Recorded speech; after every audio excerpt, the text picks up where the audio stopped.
Hello everyone, কেমন আছেন সবাই? আশা করি সবাই ভালো আছেন। তা আপনাদের সাথে আজকে দুপুরের খাবার শেয়ার করব আমি। তাই এখানে আমি মাংস কেটে নিয়েছি, পেঁয়াজ নিয়ে নিয়েছি, মশলা নামিয়ে নিয়েছি। আজকে মাংস তরকারিটা নিজে করব। তো এখানে পেঁয়াজ যা যা লাগে সব কিছু দিয়ে ভেজে নিচ্ছি।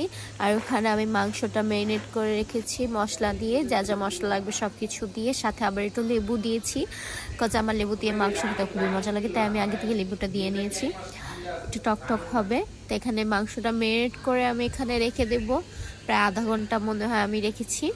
তো মাংসটা রাখার পর আমি ভাজা পেঁয়াজগুলোর মধ্যে মাংসটা দিয়ে দিব, দিয়ে আমি ভালোভাবে মাংসটা ঢেকে অনেকক্ষণ কষায় নেব।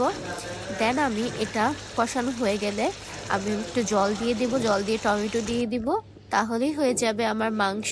খুবই একটা সিম্পল রেসিপি।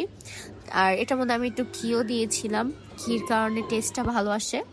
তো মাংস রান্না করেছি, এদিকে আছে হলো মাছের তরকারি, আলু আর টমেটো দিয়ে। আর এখানে আছে একটা ভাজি, এটার মধ্যে মেবি শাকও দিয়েছে, আমি এটা জানি না, এটা আমার মেড করেছে, সো আমার আইডিয়া নেই। দেন করেছে কই মাছ, যেহেতু দুজন খাবে কই মাছ সেজন্য দুটা কই মাছ করেছে ভুনা, আর ছিল ডাল সাথে। সো এই পর্যন্তই, সাথে থাকবেন, পাশে থাকবেন, পেজে লাইক অ্যান্ড কমেন্ট করে দিবেন।